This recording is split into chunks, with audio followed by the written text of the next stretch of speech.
Hello and welcome again to Connections Forum in our second episode of the new format. We have done 100 episodes in the last 2 years, and now we have a little bit changed our ideas. We want now to present you people who want to use these interviews for their own purposes, to put them into websites or whatever you want to do with an interview if somebody is interviewing you. And for that, if you are interested in being interviewed with us, Margarita and me, Heidi Hörnlein, you can go and send us here in the contact form a request. Okay, so I'm Heidi Hörnlein. I am a host, as you see, a show host. I have another show too, and I'm also a moderator, and I'm really inspired in getting people visible and helping people to come in front of the camera, especially women who have a little bit of shyness, and discover their authentic voice in the world. That means I'm also a voice coach, so I can also help you to overcome this voice, problems when you have to speak and then your voice goes like this. So anyway, I think it's enough about me. Today we have a special guest, Cherryl Chow. Chow. I think it's Chow. Okay, I didn't know from the writing. Thank you for telling me. And we will talk about what does a writer do for business. And for introducing her, I give over to Margarita. Hello, welcome. I'm Margarita Cristalotis, and sorry for the bad internet I have today. So I'm going to try to speak very clearly so that you can hear me. I am a business intuitive healer who helps professional women overcome stress and difficulties in their life so that they can regain their energy and become happier. And today I am so excited that you have my friend and writer, Cherryl Chow, and she is actually a professional writer, and she has a lot of experience with writing. And she's been working as a writer and editor for decades. She has written poems, short stories, newspaper features, magazine article books, including Hypoglycemia for Dummies and the Encyclopedia of Hepatitis C and other liver diseases. She's currently working on her first debut novel, and young adult science fiction, as well as launching her new blog on excellence in writing through optimizing your brain. This is the peakperformancewriting.com. And we also have posted her bio and information on Hangout on Connections.com, which is where we are posting all our episodes. So, Cherryl, what made you get started with writing? Well, it started actually in grade school. We were one day the teacher asked us to write a story, so I did. I just thought of something, and then I had no preconception of how that should go or anything. I just had a story in my head, and I wrote it. And the teacher really liked it, and she said, "You really have a way with words."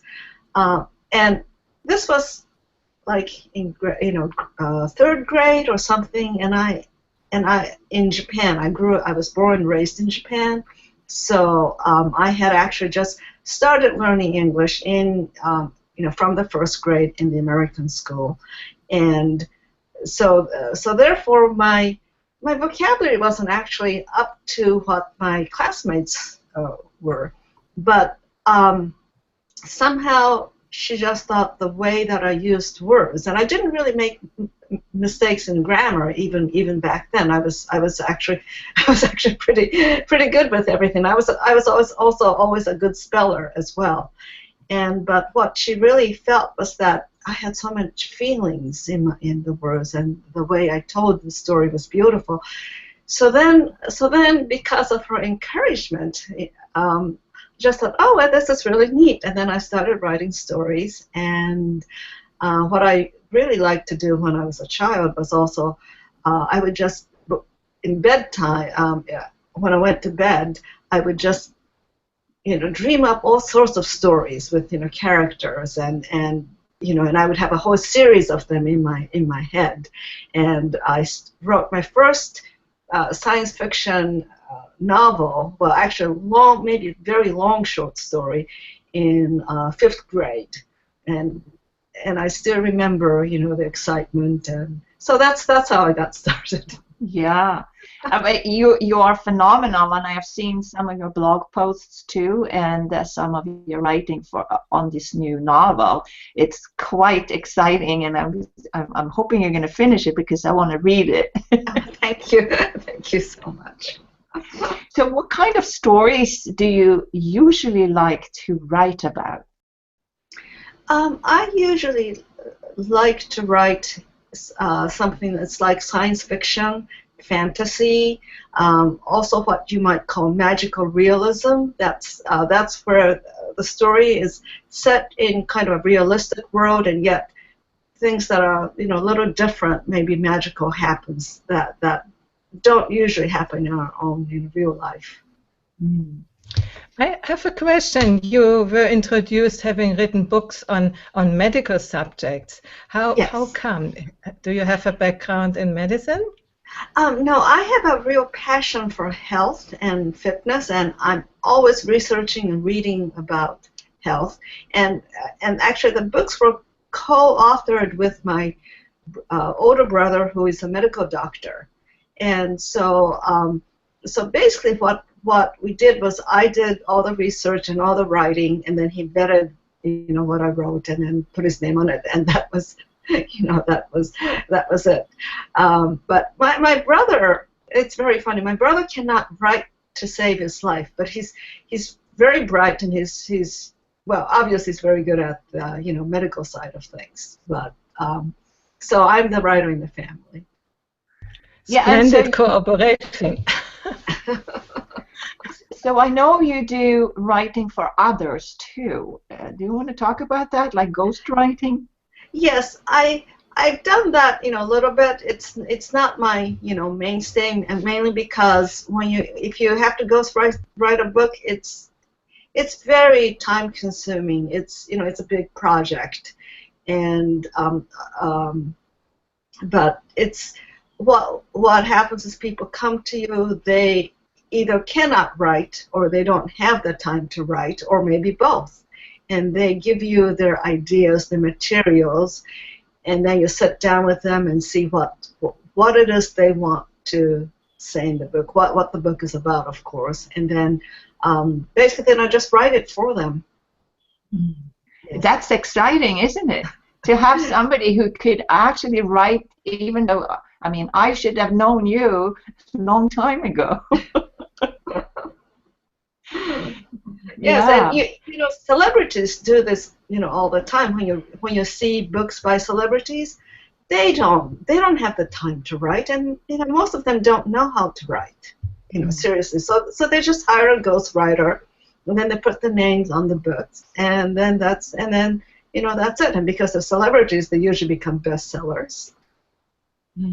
Yeah. So this is quite a work, You have first to get into the mind of these people and really sense into it and think about what they would think about and get it all in together. I imagine that very difficult. It's great if you are able to do that, really. Yes, well, that's why I don't take on that. Many of them, you really have to have a feel for the person and know that you have a good working relationship. Yeah, I imagine. Yes. So how is it actually to work with somebody who wants to want to write this person's book, and then you don't have your name on it? How does that feel? That's fine as long as they're paying me enough. But if it really comes down to that, because sometimes, a lot of times, writers will write for less than what they normally charge if they can get a byline in a, especially if it's a very prestigious publication or something, they might be willing to do that. But if you're not getting the bylines, then you need to be well compensated for it. Otherwise, why would you want to do it? And so it really comes down to that. And also it's kind of like no, it's not my book really, and I don't really feel like I claim authorship of it. So I mean, it's okay. I think most ghostwriters are fine with that because it's an agreement that you come to, and so. Yeah, I didn't never really know about ghostwriting, and you see an author, and then you think that author have actually written that book. Oh no, many people hire ghostwriters, and even ghost blog posts. Some people don't even blog on their own; they hire other people. In fact, I was just approached by somebody who wants me to do some ghost blog posting. Well, isn't that a lucrative business, though, to have if you can serve them well? If blog posting is not the most lucrative thing, so I'm a little hesitant to do blog posting. But it really depends on the arrangement. Like if they have a lot of work and if they're a big corporation and they're willing to pay enough, then yes. But otherwise, or if they give you all the materials, you don't have to do any research because research takes a lot of time. So if they have, if I have to do all the research, then usually no, mainly because I don't have the time. I'm just too busy to take on projects like that. Yeah.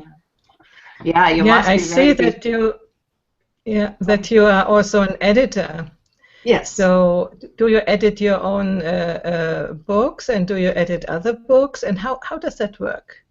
Well, actually, even if you're an editor, ultimately you still need another editor to edit your books, your own writing. I mean, of course, I will edit my own writing. I'll edit as much as I can before handing it over to somebody else. But what happens when you write is you don't see your own mistakes, because you're too close to your work. So it helps to set it aside for a while, and then see, oh my goodness, I made some mistakes here.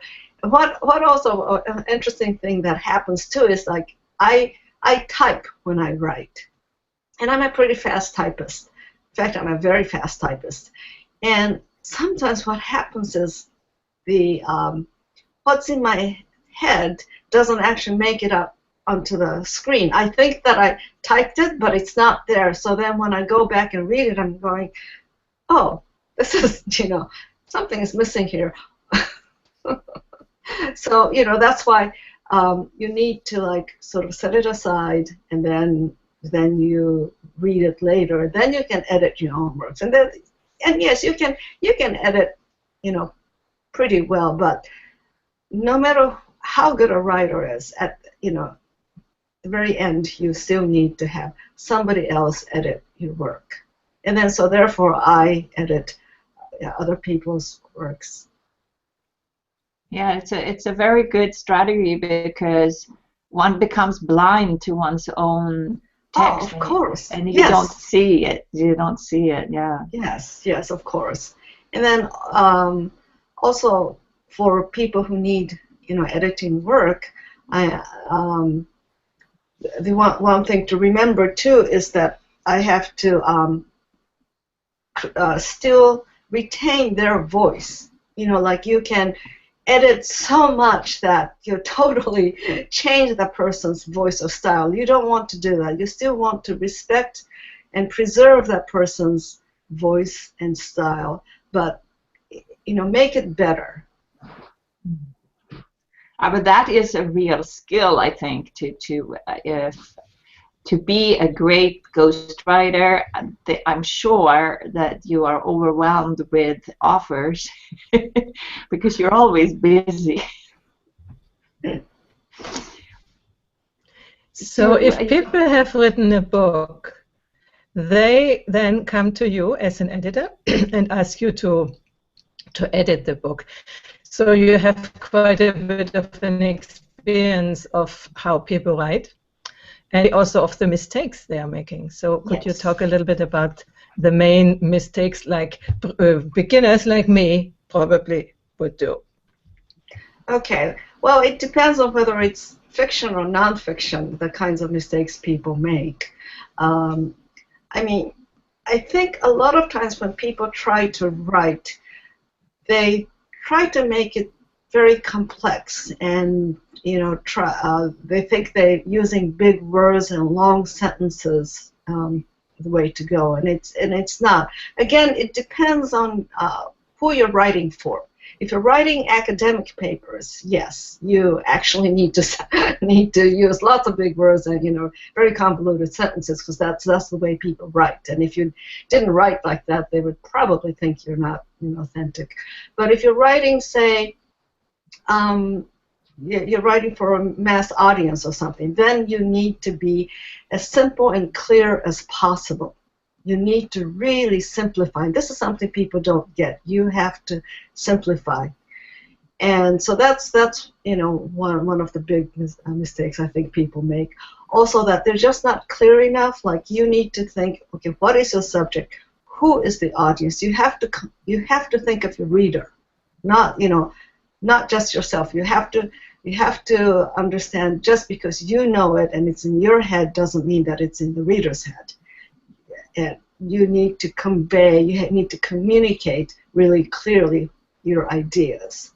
And then two is you have to make sure it's interesting. You have, again, it goes back to, is this something the reader will be interested in reading? So that's the main thing. Then of course there's always the punctuation and grammar.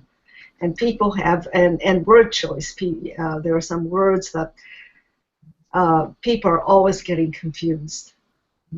Yeah. So that's.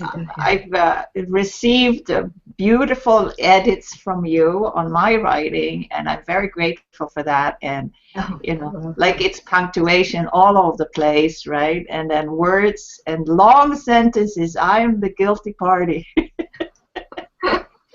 So I am too. I always make big long sentences, and if I come from, let's say, academic writing, because from university, all these things, and I never got really the turnaround into a writing which would be fun, for people to read. It's always, I feel it dry. Maybe in English it's now a little bit better, because I began to write for these hangouts, for these shows. I began to write the copy and so on in English, and I think I'm a little bit better. But as soon as I go in German, it becomes bong, bong, bong, bong, bong. Yes. Yes. So how can we learn that? I mean, do you have a little bit some hints what to avoid and what to do? Yes, one really good technique is to read aloud what you've written, and then that will, when you hear it, you'll see all kinds of mistakes or things that are not clear. Also, if you're reading your sentences and you trip, you stumble and you can't, okay, that's a good indication that that part is not well written, and you need to smooth it. I do that too, but not for everything I write, but for some things I write, I'll read it aloud and I'll go, oops, I'm tripping here. And so that's a really good way to see what you're doing wrong. So do you suggest to record it also? Oh, if you want to record it, sure, that would be even better. I don't usually record anything. I don't have time to re-listen to anything. But that's a great suggestion.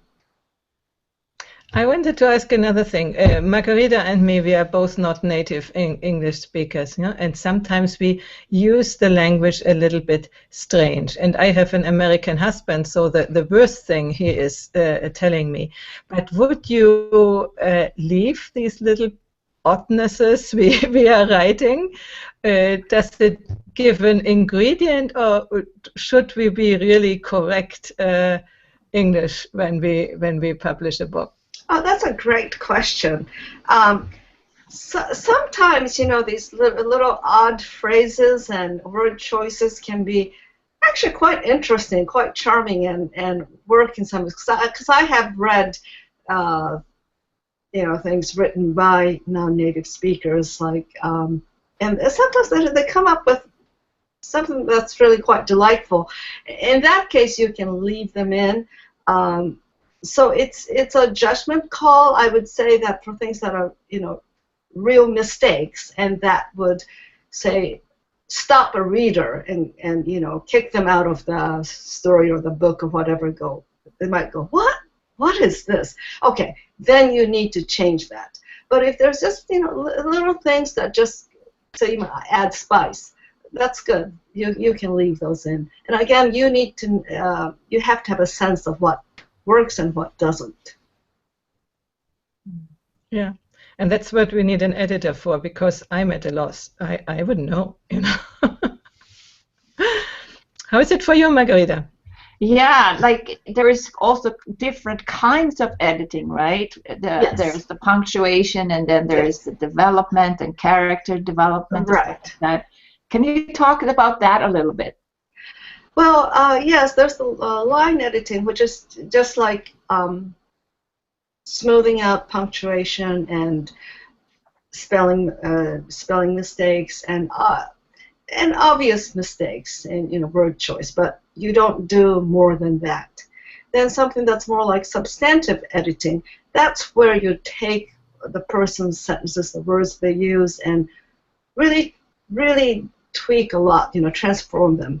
The other kind of editing I mentioned, the line editing, you just do, you know, little bits here and there. You don't change very much. You just get the mistakes, the real mistakes in punctuation, grammar, word choice, spelling. With substantive editing, you will maybe even switch paragraphs around, you know, if they don't flow smoothly.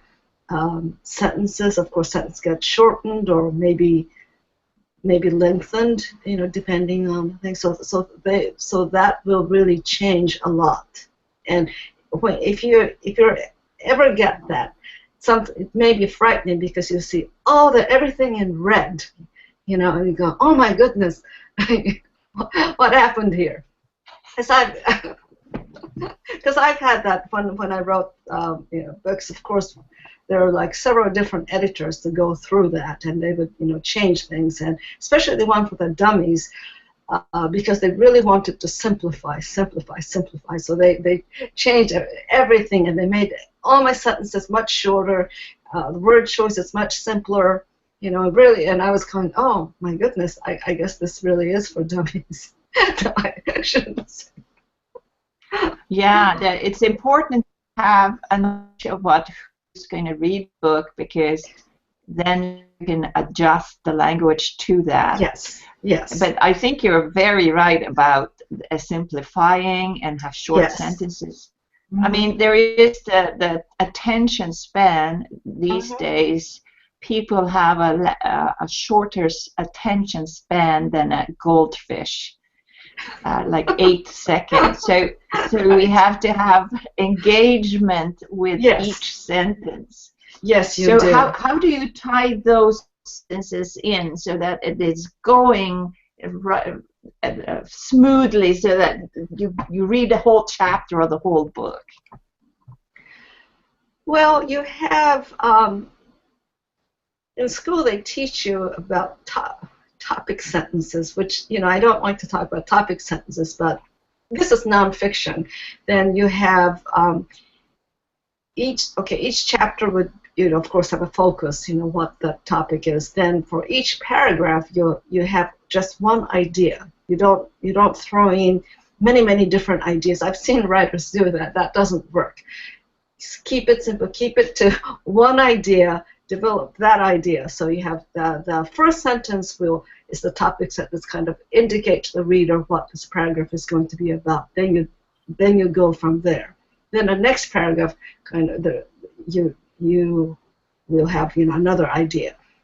And then once you do that, you can see if the transitions work, and if not, you can add a few words to have transitions between the paragraphs. Once you're experienced, you don't have to work like this. You just write, and it comes naturally. It sort of flows. But if you're beginning and you don't know, that's a good way to do it. It's also good to outline. Yeah, can you talk about outline and pantsing? Well, that's again, it depends on nonfiction or fiction. Which would you like me to address? Fiction, right? Okay, fiction. So yeah, there's two different groups of writers. Some are what you call plotters, and they plot everything beforehand, and then some are pantsers, who write by the seat of their pants. That's what they call pantsers, and that is you just sit down, you have an idea, maybe some characters in your head, and then you start writing, and then just keep writing and see what happens. Then there's maybe a group that's kind of in the middle, where maybe you don't plot every single thing. Like some plotters can write, they have outlines that are like, maybe 20, 30, 40, 50 pages. Everything is in great detail. And then there are others who have kind of an outline, but it's not that detailed, and so it's sort of a combination. Yeah. And there are advantages to either way, but it kind of depends on your personality too. Like I've had writing instructors tell me that, oh, why would you want to plot everything? If I already knew the ending, then it's not interesting to me. I like to write and find out what's going on. I have noticed that more literary writers tend to be pantsers, and more genre writers, the commercial writers, tend to be plotters. But again, there's an overlap, because I know, like John Irving, he says he already knows the ending when he starts writing. He says, if I don't know the ending, if I don't know where the story is going, how can I write it? That's, you see, so it just depends on the person. Now, I do think that for the sake of saving time and a lot of work, some outlining is good, some plotting beforehand is good, because if you just go completely without it, you'll find that, for me, I've discovered that I come to dead ends, and then I'm going, oh, where am I going from here? And then you find that, especially when I write science fiction, and the world is quite different than ours, and there's a lot of complicated things going on. Then if I just keep writing, then things don't match. Like oh, but I said this here, but then down the road I forgot, and I'm writing about something totally different, right? Yeah. I have another question also, and that's more related to nonfiction. There is people who teaches to write a book in a weekend, for example, and stuff like that. Can you talk about that? Oh, well, yes, I actually have not done a workshop like that, but yes, you can learn to write faster, for sure. But whether it really it's up to that person whether they can actually take that workshop and write a whole book in a weekend. I would think that probably that write a book in the weekend is like you write the first draft, because you're going to have to do a lot of rewriting. Yes, rewriting, and writing. Someone said writing is rewriting. So you may get the draft. Okay, for example, I have a friend who wrote a book, novel. He knocked it off in 3 months, which is actually pretty good. got the first draft, but then he spent like years writing and rewriting it. But I do know there are some people who, write and maybe complete a novel in a month, 2 months, 3 months. But these are usually very experienced writers. Yeah. Well, to me, it's like when you have a complete outline, for example, for a business purpose, a book for, how to double your income every month or something like that. This is more easier topics to write about that way. Yes. But when you do your internal stories and fiction, I don't think that would work so well. Probably not. Well, okay, there's two things going on. For nonfiction, yes, you're using well, I don't want to say your left brain because it's not quite that simple, right brain, left brain. There's a lot more complexities there, but I won't get into that. But people or it is more like your left brain, and you're thinking more logically and rationally.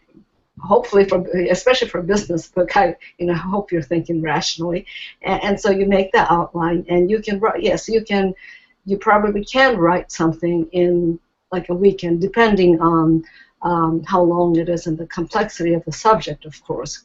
Some medical books, I don't think you can do that because there's a lot of research involved. It's a complex topic. You don't want to state things in a way that's misunderstood because that can be very dangerous. So, but for business books are much easier to write. So yes, weekend. Fiction, there's two things. One is if you write really fast, you can unblock yourself and you can get very creative because we all have a critical voice in our heads, and that sometimes can stop you from writing well or getting really crazy original ideas because you stop yourself and you go, oh no, that's really crazy, that's stupid. But instead, if you write that fast, that voice is silenced because you're just writing too fast for it. So write it really fast, and then you can get everything out. And then at that time, you can think more rational. You can read it over and go, oh, no, that doesn't make any sense or something. But then you may have some wonderful ideas. You can generate wonderful ideas that way. So that's one way to do it.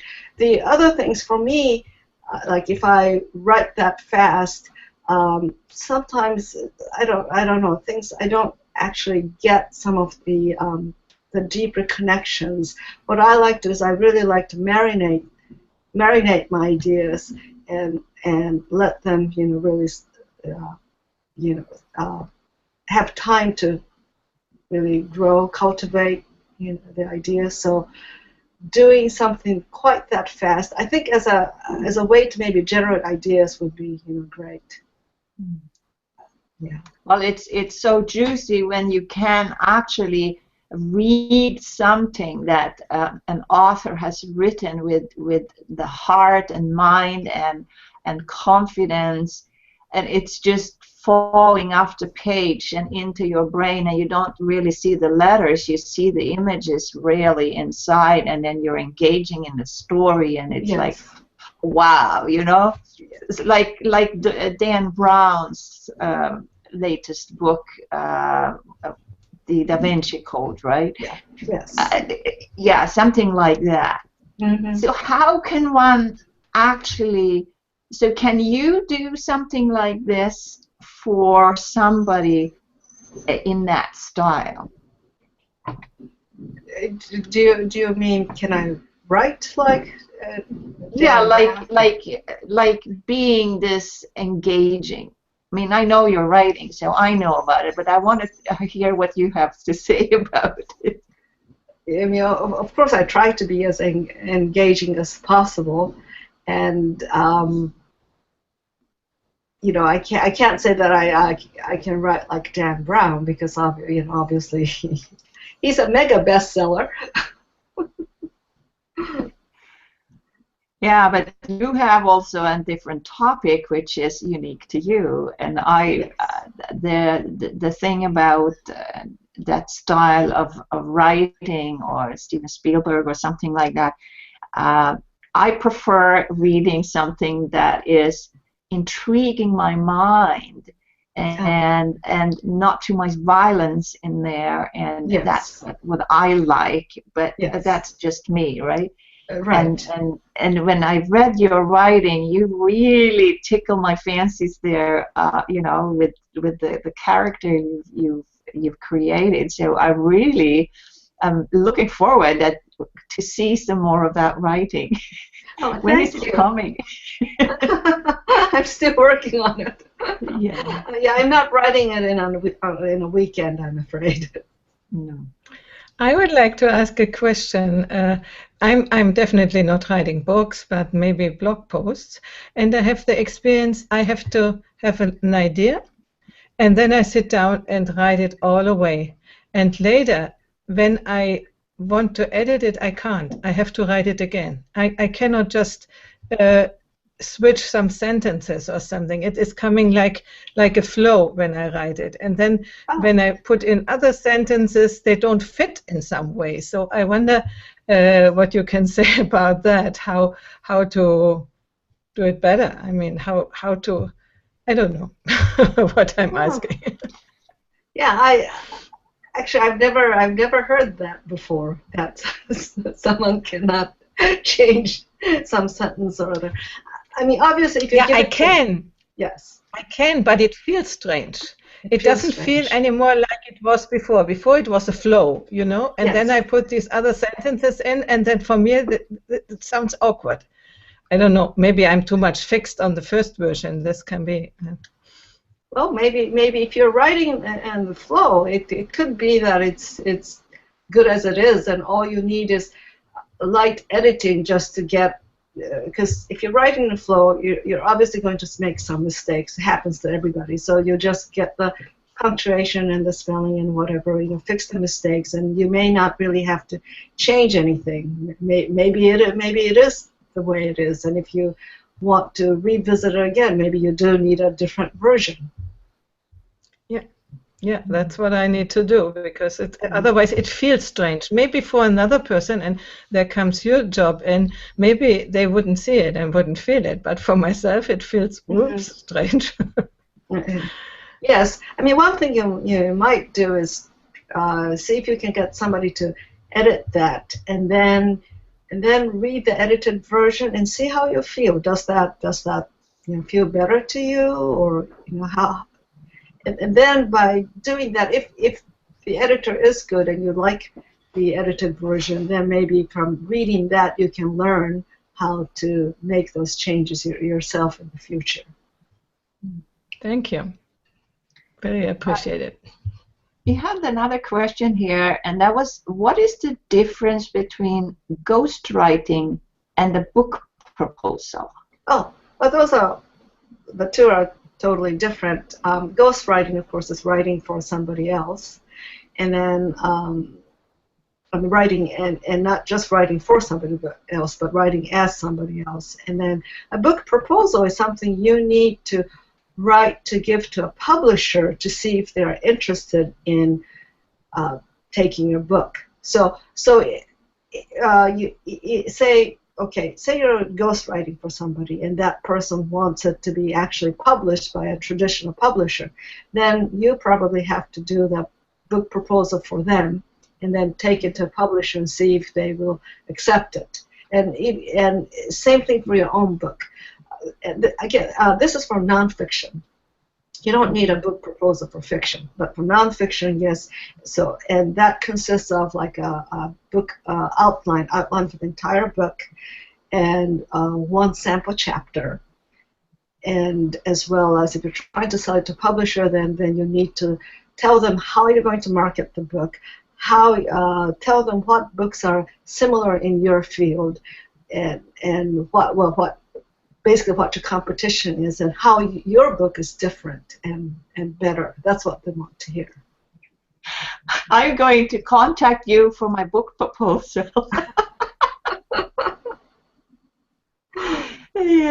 that would be very helpful. Yeah. So I think we've come to the end of the questions. Did you have another question, Heidi? So no, I don't have another question. Only, oops. Oh, I have another question. How can we overcome this idea that we are not good enough in writing? How can we, just go for it? You before mentioned just write, and do it. Yes. But before that we even take the pencil or a computer today in the hand and, and begin to write. What could you say? Well, I think if you're writing to maybe heal something inside you, or to overcome something, first of all, it depends on the person, but I prefer writing in longhand because of the connection between your hand and your brain, and so there is that difference. And also just set a timer for 5, 10, or 15 minutes, and then just write without stopping. Tell yourself you write without thinking. If you can't think that if you can't write that fast, then just repeat the last few words that you wrote. To just keep going, and you can also give yourself a prompt, well, why do I feel that I'm not good enough, or maybe think of a memory from your childhood that made you feel like you're not good enough, and you can revisit that, and you can actually write that like a scene if you want, and then change that later to a better scene. So that's one way to do it. Also, the timing is important. If you do it right after you wake up, that's really good because you're more in touch with the subconscious. So that's a very good time to do that kind of writing. And don't drink any coffee or tea when you do that. Just go straight for it. Don't read anything. No, you don't want to be influenced by other people's words. You just want to hear your own thoughts, and just go for it. And if you do that actually every day, these are called the morning pages, but if you do that every day, then you will find yourself overcoming these blocks. And like I said, you can rewrite your life, rewrite the scenes. Mm-hmm. It's wonderful. Well, I have a comment here before we close. I want to bring it up. Neil D. Brown says, thanks for this wonderful interview. Very informing. Thank you, Cherryl, for your wisdom that you share with us. And thank you for having me here. So I think that we have answered the question, what does a writer do for business? Can you do it a little sum up on that question? What does a writer do for business? Well, there's lots of things a writer can do. Articles, blog posts, books, ghostwriting. For business, there's a lot of things you can do. For example, copywriting, and you can also do email writing, emails for them. Something called white papers. Those are like reports for corporations. You can also write their annual reports. You can write their company history. I mean, there's all sorts of writing you can do. And especially for business, the businesses have a lot of need for writers. Of course, in web writing, that's just writing on the web, blog posting, email campaigns, lead pages. I want to thank you for coming today, Cherryl. And how can people contact you if they want to utilize your services or get to know you better? They can just email me at cherrylchow@gmail.com. That's CHERRYLCHOW@gmail.com. Great. And Heidi, do you have a final takeaway? My takeaway is that maybe you have inspired me to begin that 10 minutes in the morning. It sounds great. And who knows? Thank you. Okay, so that is right on the 45-minute mark, and we will continue in 2 weeks. Our episodes here is going to be every 2 weeks, and we'll see what we come up with next time. Thank you very much for coming, and see you next time. Thank you. Bye.